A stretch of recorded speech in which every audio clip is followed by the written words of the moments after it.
Hello and welcome to Playback, TRT World's weekly showcase of our best stories from around the globe.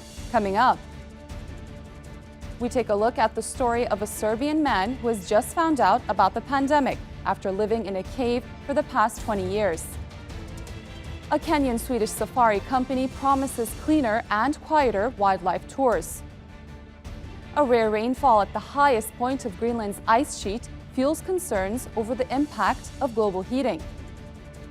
And just how did storks migrating to Africa get caught up in the wildfires in Greece?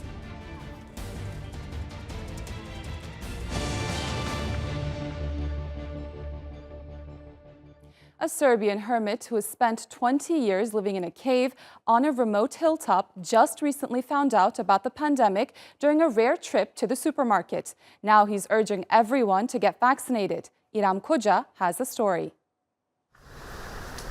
For Panta Petrovic, social distancing is a lifestyle. The 70-year-old from the southeast Serbian city of Pirith has been living in a cave for the past 2 decades. Panta says he always loved nature, but it was only after isolating from society that he discovered a freedom he never knew existed. I decided to live in a cave because here is freedom. I was not free in the city. There's always someone in your way. Either you argue with your wife, neighbors, or the police. Here, nobody hassles me. Before retreating, Petrovic says he donated all the money he had to the community. Everything I earned abroad, I gave away to fund the construction of 3 bridges. Money is cursed. It spoils people. Nothing can spoil a human like money can. These days, Panta rarely goes to the city. And while the world has struggled with the coronavirus for nearly 2 years, it was all news to Panta.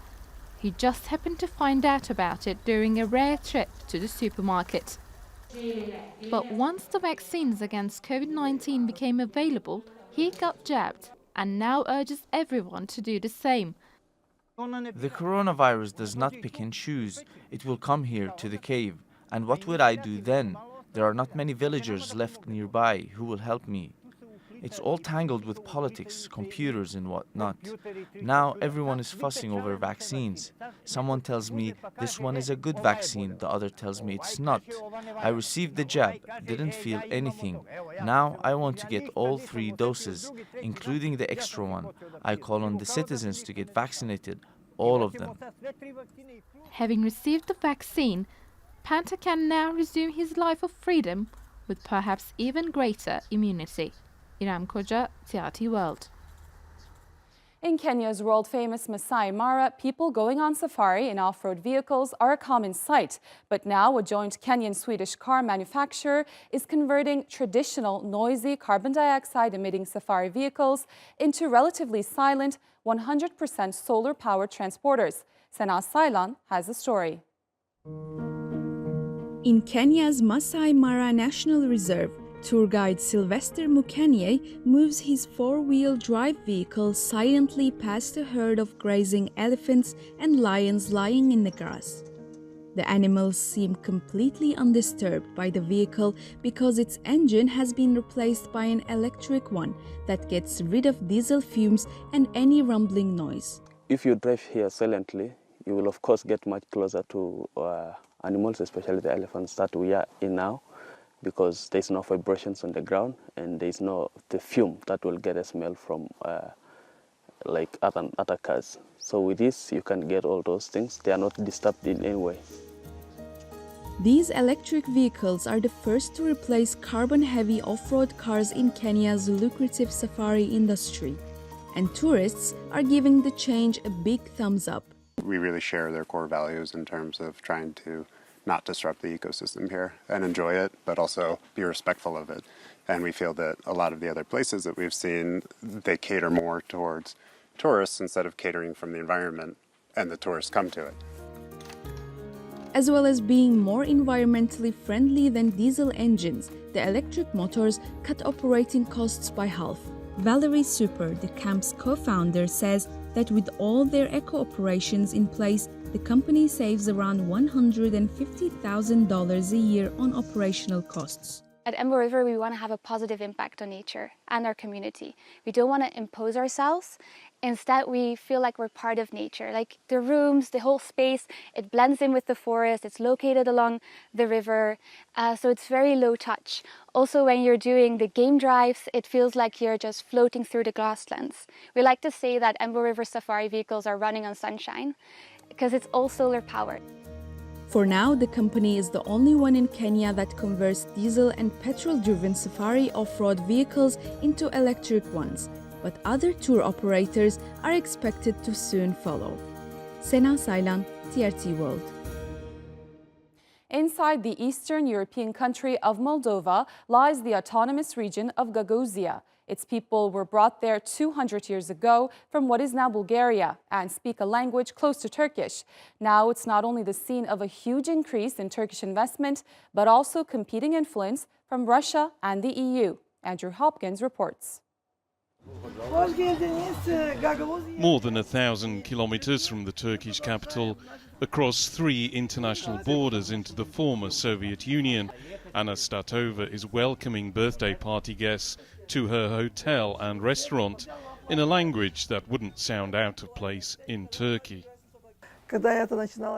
When I started to do all of this, all our neighbors were wondering and saying, what's happening to her? Why is she doing this? She has money. Why doesn't she just go on holiday? People are throwing all these things away. No one needs them, but I wanted to preserve and continue the traditions that our ancestors have. The Gagos were brought here 200 years ago by Russia from what is now modern-day Bulgaria, but was then part of the Ottoman Empire. They were promised exemptions from taxes and military service. To outsiders, the situation in Gagozia can seem a little complicated. It's one of the few remaining areas in Eastern Europe where you can still see a statue of Lenin, here on Lenin Street. And just behind you can see the top of the Russian Orthodox Church. Most Gagos people are Christian, but if you look at the local newspaper, Ana Suzu, it's written in a language most Turkish speakers can recognize. Investment from Turkey has gone up here more than 60% in the past 5 years. A 5,000 capacity sports stadium is nearing completion. An education centre named after President Erdogan is planned, and there's a retirement home for the elderly named after his wife. But Russia also has support in Gagozia. Most signs are in Russian, and most people watch Russian TV.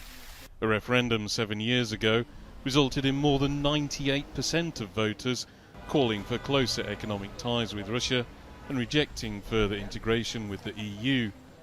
But Brussels and other European institutions are also here too.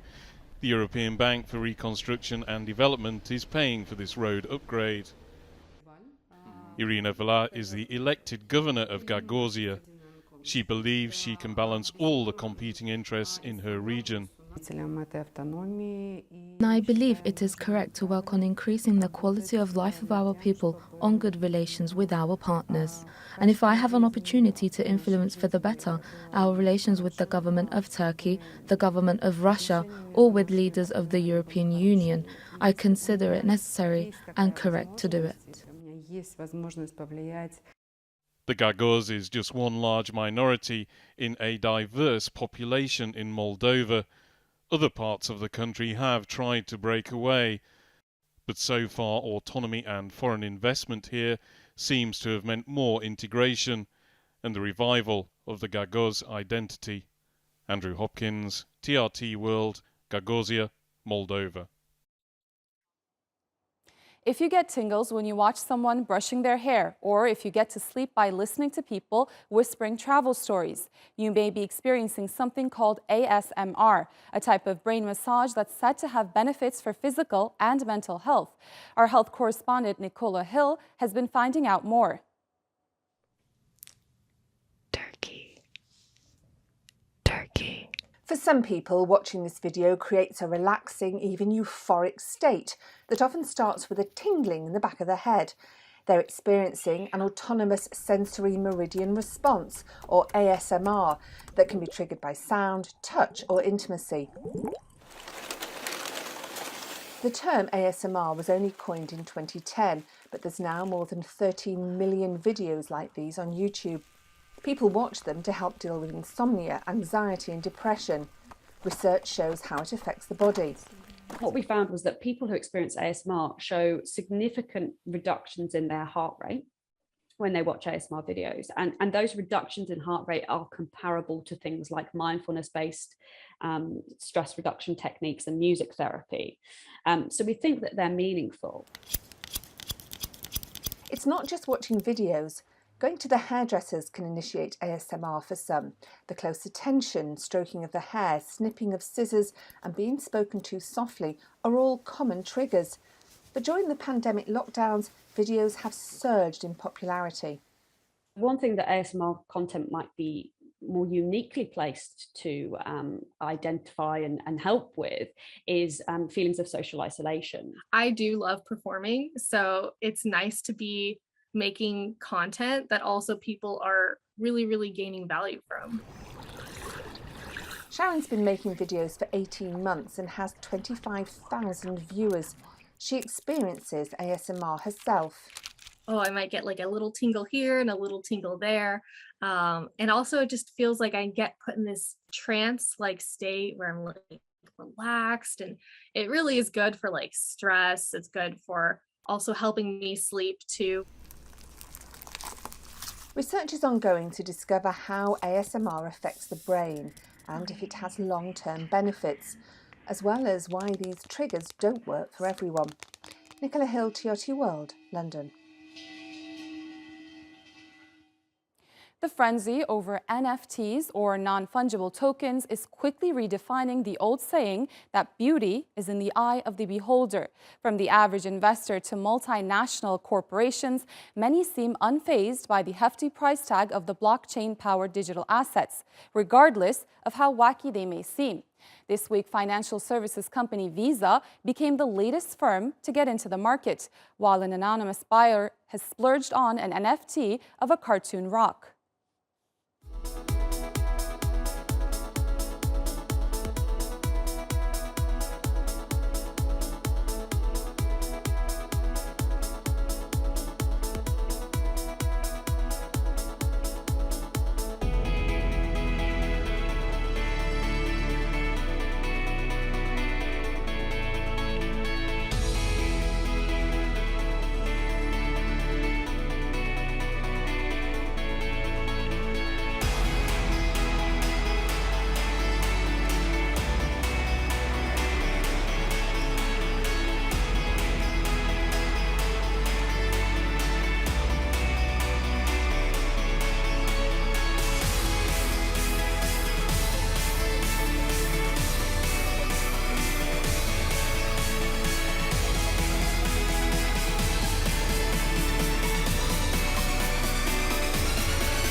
Albania's seafood industry is experiencing a boom. The upswing is thanks to repurposed equipment and buildings once part of a military-industrial complex.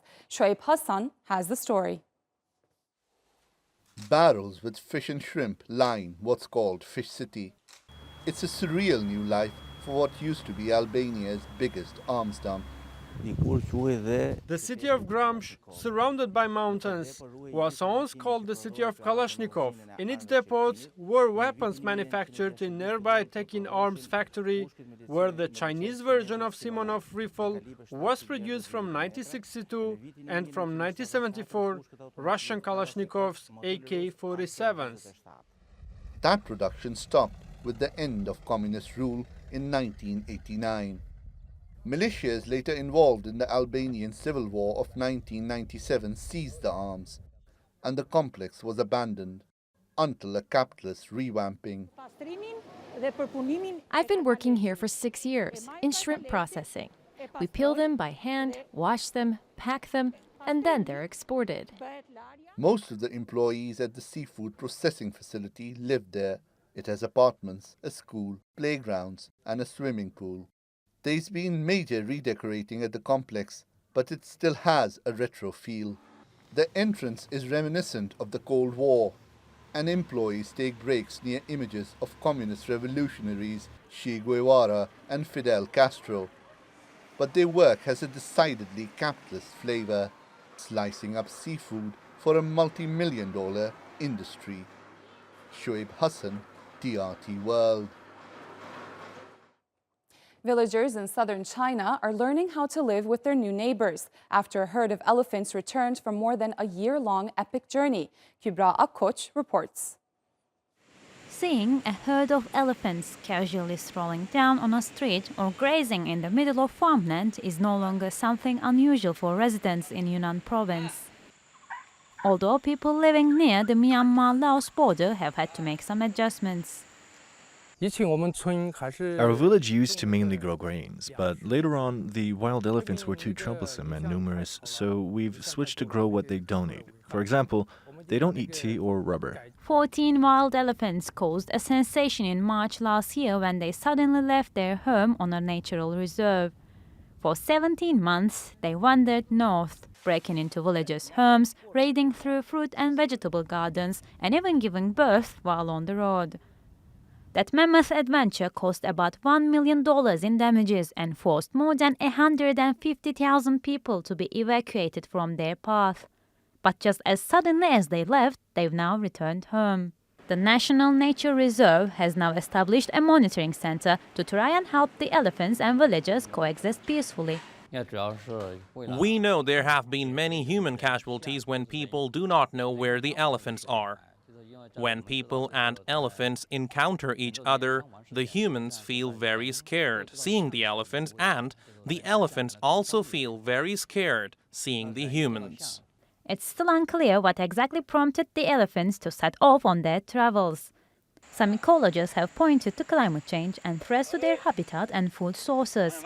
But proposals to expand the area reserved for wildlife would also require relocating hundreds of thousands of residents. For now, it seems the human and animal populations will have to learn how to share their home.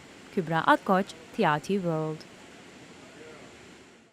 As the wildfires in Greece threatened towns and villages and forced thousands of people out of their homes, they're also blocking the flight path of migratory birds. Abdulwahab Eyyubi has more. It's once again time for these white storks to fly out to Africa. But the wildfires raging in Greece make it almost impossible. Animal welfare group Anima says the birds are becoming lost in the smoke, and worse.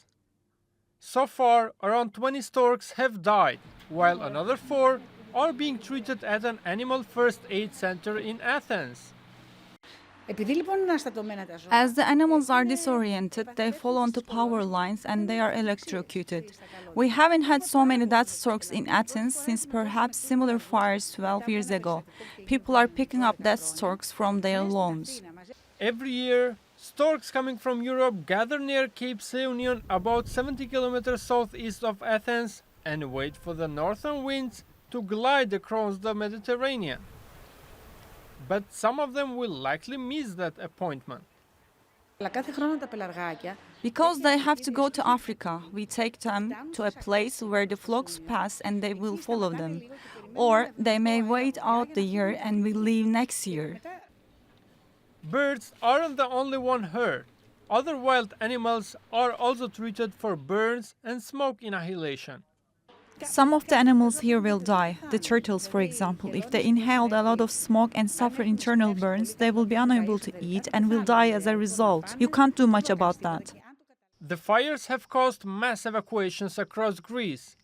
Many people have fled, not knowing if they will have a home when they get back.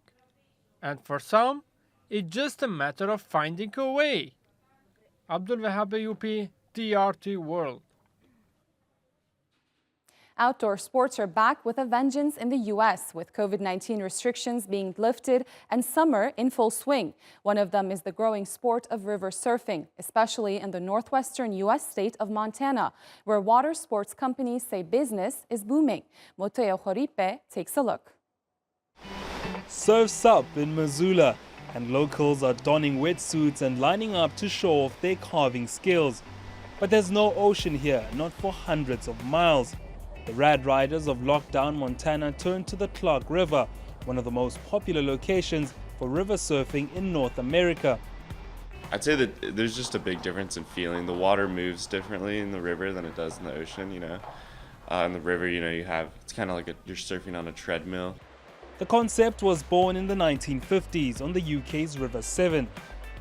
It spread across Europe and arrived in North America in the 70s. Montana, at the junction of 5 major mountain ranges, is famed for its natural beauty.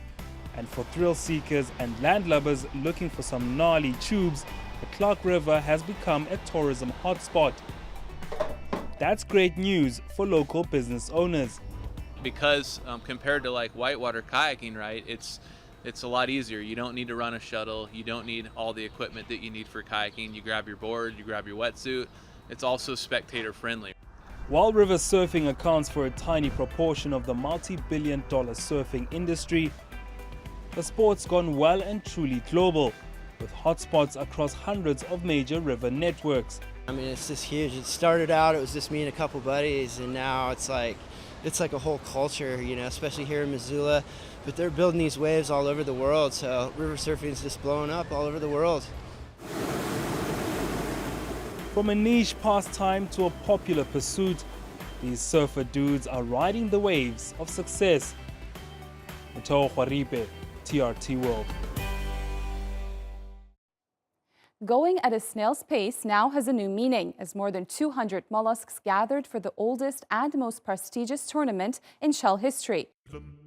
Every year since the 1960s, the fastest snails on the planet have slugged it out at the World Snail Championship.